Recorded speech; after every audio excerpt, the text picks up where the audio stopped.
It takes top performances in graded stakes events like this. And today is one of the richest and one of the most important as we toast the field of hopefuls for the Jim Beam Stakes at Turfway Park. $1 million is the purse. They go a mile and an eighth. That's an eighth of a mile, or 220 yards short of the Derby distance. The 3-year-olds all carry 121 pounds, 5 pounds less than on Derby day. And with a very big field in the offing for the Kentucky Derby, graded stakes money could be a factor in who'll get one of the 20 starting positions. With that in mind, let's take a look at the important purse distribution of the Jim Beam. They'll pay 6 places, all guaranteed, from $300,000 for the winner to $10,000 for 6th place. Weather, track conditions certainly will be a factor here today. It has been gray, cloudy, although warm here in the Ohio area and Kentucky, northern Kentucky for the last few days. We had sloppy racetrack conditions last night and a light rain. Today, the track is listed as muddy. Is the one-horse Summer Squall with Pat Day. Sluky with Mike McDowell, a long shot at 20. Bright again with Craig Perrette, 4.5 to 1. Yonder at 6 with Jerry Bailey. The 5-horse is 7 Spades with Danny Cox, starting at 30 to 1. Power Lunch with Alex Solis is at 20 to 1. Top Snob at 10 with Dean Koontz. The 8-horse Fighting Fantasy at 8 with Brent Bartram, who is the leading jockey of the current meet. Private School with Scott Miller at 10, and Tight Spot with Corey Black starts at 5 to 1 on the outside. All 10 have been nominated to the Triple Crown. Summer Squall stormed through his first 4 races at 2 virtually unchallenged. He had it all. He was well-bred, attractive, and talented.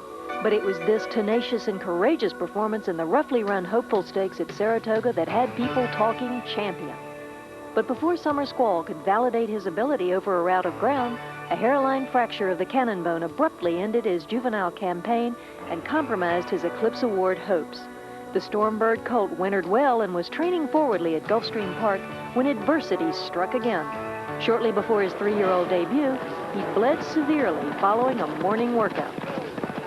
Well, he bled significantly from both nostrils on the 19th of February, and it was a complete surprise to us. He had no history for bleeding, and so it put us behind. We'd planned, it was the final work for the Deputy Minister Stakes. We then had to go 15 days without doing much with him and get him ready for the March 17th Swale Stake. Race is what put us here today. We needed that kind of effort. Pat Day, as I said before, he helped us tremendously. He was the bottom line, of course, the horse, but Pat got a lot out of the race, but he didn't, kill him. He brought us a lot of horse back. Even though Summer Squall did not win, his effort behind the outstanding sprinter Housebuster refocused Dogwood Stable's Kentucky Derby picture. The question today is what the colt must do to keep that focus sharp. I'd have to see a strong effort, meaning that he doesn't have to win the thing, but if he would be a good, fast, strong closing second or third. I mean, we want to win, that goes without saying, but I think if he would close hard the last 3/8 of a mile and come out of the race good, that would, I would be delighted. And Cut Campbell would also be delighted for Summer Squall to reach new heights for Dogwood Stables. Well, I guess he's the most important horse, or he's about to be the most important horse we've ever had. We've had a national champion. We've had a horse that won $1 million. We've had 34 stakes winners. We've had some wonderful horses, many of whom have contributed a lot to the way I make a living. So I have enormous affection for them. But I would have to say, from a significance standpoint, this horse is on the verge of being it. In the paddock area now, our field of 10 for the 9th running of the Jim Beam. We got a lock on this race, 3 Jim Beam mounts, 3 winners. We've just been very fortunate in this race, Dave. Turfway Park has been good to us. What about today and a 2-year-old developing into a good 3-year-old, a sprinter into a distance horse? Well, from 2 to 3, horses make, they mature by leaps and bounds, and that's what's so interesting and exciting about the spring of the year with the 3-year-olds is that they do that. A horse that's just horse today can be a superstar tomorrow, and they develop just about overnight like that. As far as sprints as opposed to distance races, of course, this will be the first time for this colt this afternoon to go around 2 turns, and we're concerned about trying to get him to relax early, of course, get a good position, get him to relax, and then hopefully finish up. Last year you won with Western Playboy, but you were committed with Easy Goer for the Triple Crown. You have a few options this year for the big race. Well, we've been blessed to be in that position, you know, the last few years, basically the same situation. Of course, we're riding Unbridled, who won the Florida Derby in very handy fashion, and I'd said after the Fountain of Youth that he should have won that race also. And he's training very well for Mr. Nafsker, and then this colt today. And as you know, he was a superstar last year, and his first race this year was very good against a very good, very seasoned sprinter, if you would, in Housebuster. And so I'm looking for a good race today, and maybe the decision will be made for us.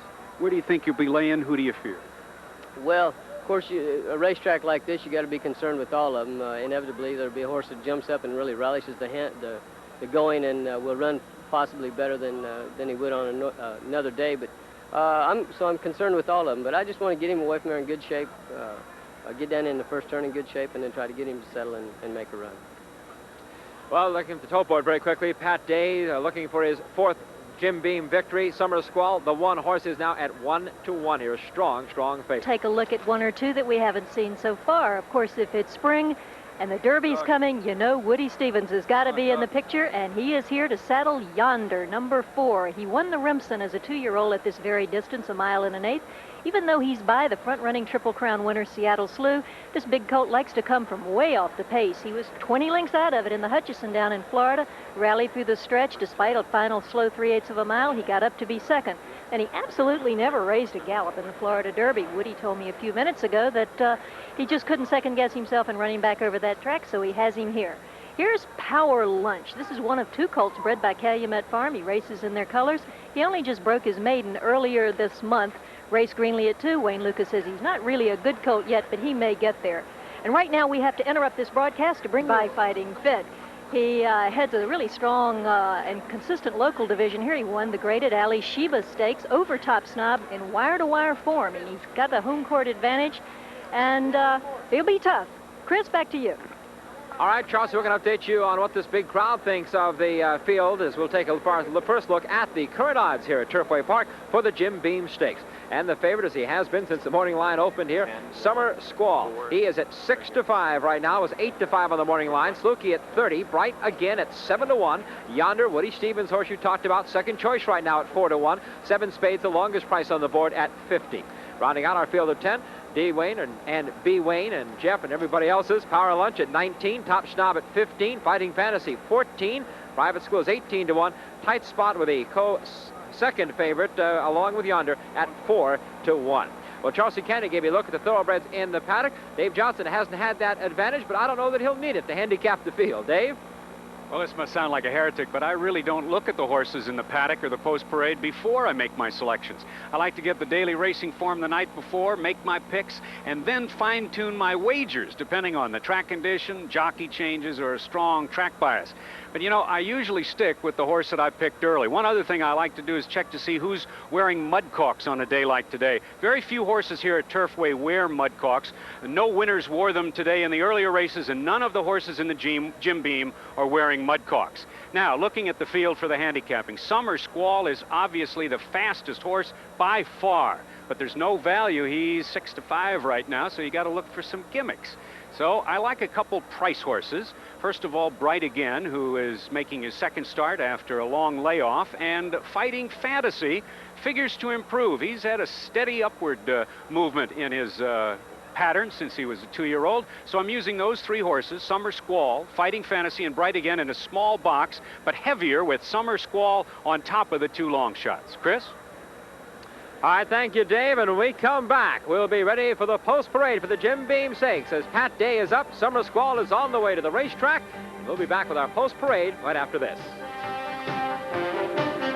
Time in 10 minutes for our live coverage of the Jim Beam. Let's present the field for this 9th running of this $500,000 guaranteed stake race. We start with Summer Squall, the Keenan $300,000 sale purchase owned by the Dogwood Stable. Brilliant, as you've heard, as a 2-year-old, but still with some questions. Never has won past 6.5 furlongs. Has never been around 2 turns before in race conditions.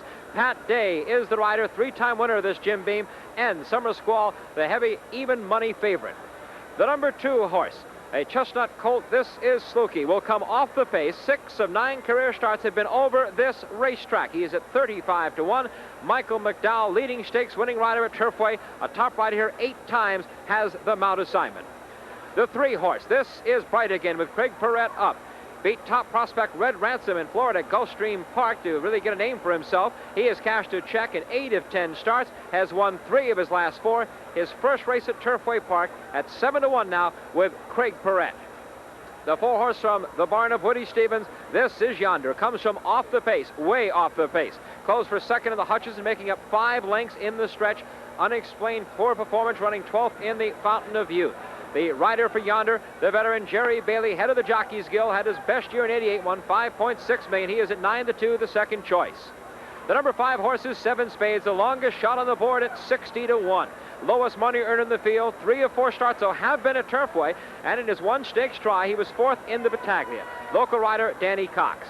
The 6 horse, this is Power Lunch. Stakes debut for Calumet colt trained by Dwayne Lucas, son of the Breeders' Cup Classic winner Wild Again. Only win was on and off track at Oaklawn Park. Something to note there for you handicappers. And he's got the hottest rider from the West, Alex Solis, on him in the famed Calumet Devil Red Silks.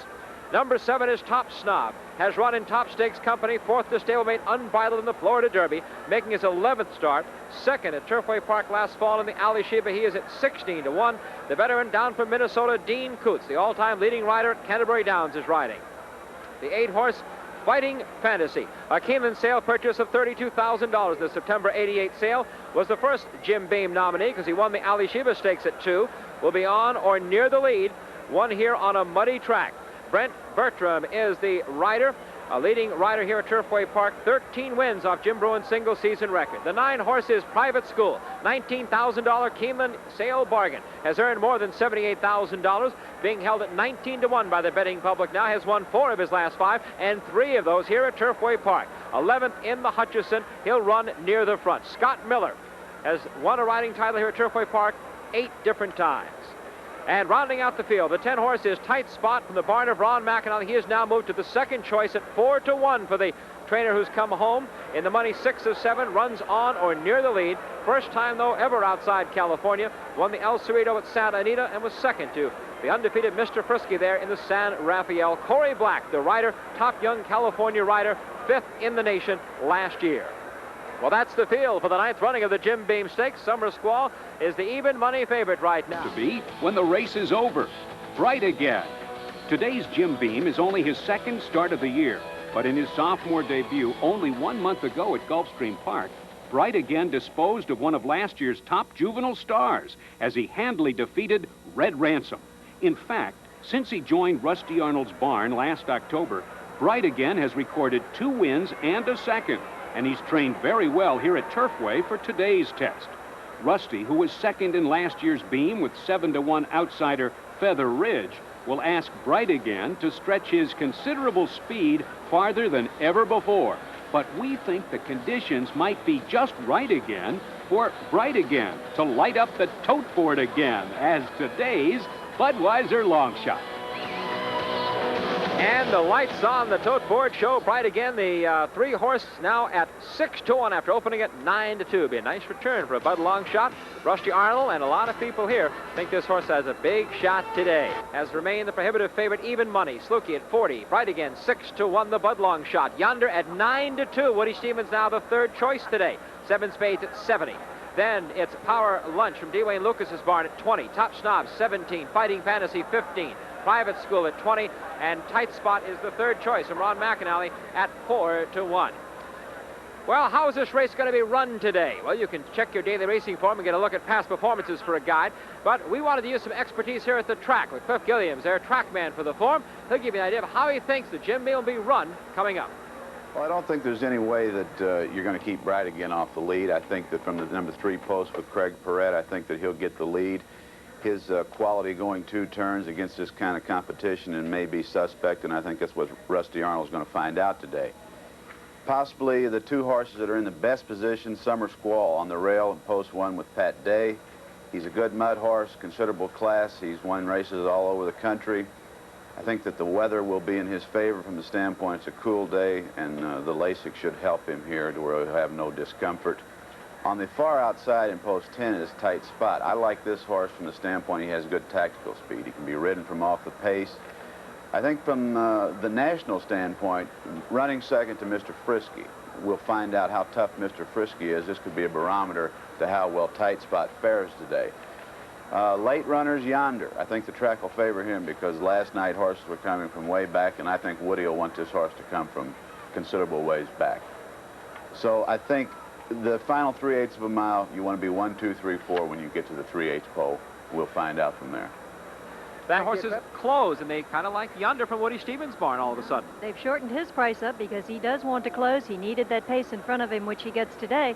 But a few races ago in the Philly stake, Philly came from 10 lengths last on a track that had been favoring speed all morning and circled the field 5 wide to win. So the track is not necessarily speed biased today. Strategy for the race, Charles C. Well, Summer Squall has got that #1 post. I'd love to see him have something other than that. And there he loads into there. He's just simply, Pat Day will have to use some early speed with him to get a position, and the first time around 2 turns with his schedule somewhat jeopardized as it's been, you don't like to see that. Notice all of these colts except for 2 are wearing rundowns on this sloppy track today. The 2, interestingly enough, who aren't are Private School, the local horse who knows he doesn't need them here. The other is the California horse Tight Spot, where rundowns just aren't de rigueur. There's the Western Playboy Stakes record, also equal to the track record of 149, probably not threatened today on a muddy track. Now as they load up for the Jim Beam, we'll go to the top of the stands. The man will call it for us on ESPN to Dave Johnson. Summer Squall has dropped to 4 to 5. He's won more money than any other in the field, over $300,000. 7 Spades has earned just over $10,000. And Yonder is at 5 to 1. He sizzled in the Hutchison, but fizzled in the Florida Derby. That's the Woody Stevens trained colt, #4. 3 of 8 favorites in the Jim Beam have won. And just 2 more to move in. Make that 1 is Tight Spot with Corey Black. Moves into the gate. We're ready for the start of the Jim Beam 1990. And they're off. And toward the inside, that's Bright again. On the outside, it's Private School moving up. Out in the middle of the racetrack, Tight Spot now passing the stands for the first time. Private School with Scott Miller taking the lead by a head. Bright again, and Craig Perret at the rail moves up, and those 2 now match strides with Tight Spot caught 3rd on the outside and wide. 7 Spades between horses 4th. Pat Day has Summer Squall at the rail, 5th, now moving up to 4th, but saving ground. Now around the turn, moving to the backstretch. Bright again leads by a half. Private School 2nd. Tight Spot on the outside 3rd. Summer Squall, the favorite at the rail, is 4th behind horses. 2 back, 7 Spades 4th. Make that 5th by a head. On the outside, that's Fighting Fantasy. At the rail, it's Sluky. Then comes Top Snob, a gap of 2, and Power Lunch. On the outside, Yonder is the trailer, 10th and last, about 10 lengths off the lead. Back on the front end, Bright again has the lead now by half a length. Tight Spot on the outside is right there, 2nd, 3 parts of a length. And at the rail, it's Summer Squall 3rd. Just a length and a half off the leader.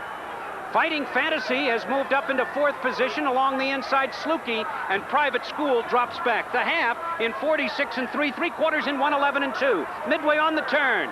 Bright again holding strong. On the inside, Summer Squall looks for racing room. Tight Spot is next, and Fighting Fantasy on the outside is not gaining. Power Lunch is moving up, and here comes Yonder, finding room along the inside, and now 4th and flying. At the top of the stretch, Summer Squall takes command on the outside, but Bright again battles back. Those 2 inside the 8th pole, and down the stretch they come. Summer Squall takes command, with Pat Day aboard, now pulling away by 2. Bright again is 2nd, and the others are far back. Here's the finish of the Jim Beam.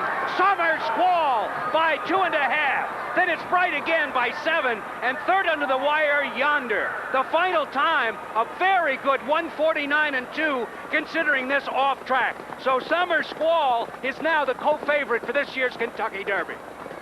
And Dave, 2/5 of a second, as you mentioned, off of the stakes and track record. You're on a muddy track, and it was a hand ride all the way, Chelsea, for Pat Day. That's the important factor here. Summer Squall, who has no time to make any mistakes between now and Kentucky Derby. This was the kind of relatively easy race. Pat Day did not have to use him. He sat in behind those front runners and just hand rode him, as you say. He had a handful of horse all the way. This is just what everybody connected to this colt wanted to see.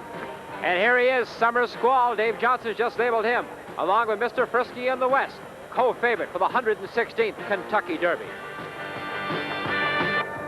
Well, no surprise, it was the same picture in 1984, 87, and 88. Pat Day in the winner's circle for the Jim Beam. This time, it is on Summer Squall in 1990. The prohibitive favorite, the Keeneland Sale, called at $300,000 owned by Dogwood Stable. The unofficial order of finish, Summer Squall, 149-2, 2/5 off the stakes and track record here. Bright again, how about that for the Bud Long Shot, folks, finishing second, and Woody Stevens yonder closing strong again, running third. But Patrick Day has been the man here at the Jim Beam, and let's take a look at a very nice hand ride for him today, Dave. Let's identify the leaders here. We've got Bright again on the front end, the Bud Long Shot, who got 3/4 in 111-2. Then on the outside, tight spot, who had that miserable post position, number 10, with Corey Black was second. And the eventual winner at the rail in the green and yellow colors, that's Summer Squall. And let's watch the action. Jockey Pat Day should get an Oscar for best performance in a supporting role. He makes it look easy, but it's not as easy to ride Summer Squall as to drive Miss Daisy. Believe me, he inches out and then attacks Bright again through the stretch, and Craig Perrette goes to the whip. On the outside, Summer Squall, the 4 to 5 shot, battles, forget the other ones, look at the top two, and watch Summer Squall move to victory in really good, spectacular time, really, considering this racetrack, in the 9th running of the Jim Beam. Here's Charles C. Canty and Craig Perrette. Well, speed in the mud is always dangerous, and Craig Perrette thought he was going to be dangerous with Bright again for Summer Squall, but you were no match for him, Craig. No, I tell you, you can't take nothing away from the winner. My colt run one heck of a race. He run good. He tried hard. He wanted to win, and just a better horse beat him today. But, you know, I kind of feel like my horse, he gave his best, and it was a fun time. You were coasting along on the lead. Here we are as we come around the turn for home, and you're still going pretty easy. Did you know he was slinking up behind you there? Well, I looked around the half-mile pole and seen where he was sitting right in behind me. So I figured I didn't have no pressure until he would either get loose or he was just going to sit in there trying to get through. And when I seen he got loose, when I peeked at the quarter pole and he wasn't inside of me, I knew that was him that was coming on to me. And when he come to my horse, I asked my horse to pick it up, and he went to running. The other horse just ran a little faster. And he was gone away at that point. Looks like a good, interesting situation now developing for the Derby. I think between now and the next couple of weeks, it's going to be real interesting. It's going to open a lot of doors. We're all going to have different opinions. And the ones that was in Florida, all the good ones that didn't turn around, it looks like now they got a chance to make their bid. And in the next couple of weeks, we're going to see a lot of that. And it should make a big picture for us all. Craig Perrette in the middle of the 3-year-old picture, second today on Bright again. Back to Chris Lincoln. Thank you, Chelsea. Take a look at the winner's circle. Cott Campbell holding the trophy there, representing the Dogwood Syndicate. Pat Day, of course, there as well. They've made it official. We'll be back to show you the prices when we return as Summer Squall wins the Jim Beam. Whether for business, the 9th running of the Jim Beam Stakes goes to Summer Squall. 360, 360, and 280. Bright again, the Bud Long Shot returned 560 and 420. And Woody Stevens yonder running third. 360. Our exacta 1-3 pays $20.40. Now the official order of finish. Power Lunch was 4th. Tight Spot from Ron McAnally's barn. The Long Trip from California 5th. Private School 6th. Top Snob ran 7th. Fighting Fantasy 8th. Slukey 9th. And as expected, 7 Spades had the 10th place.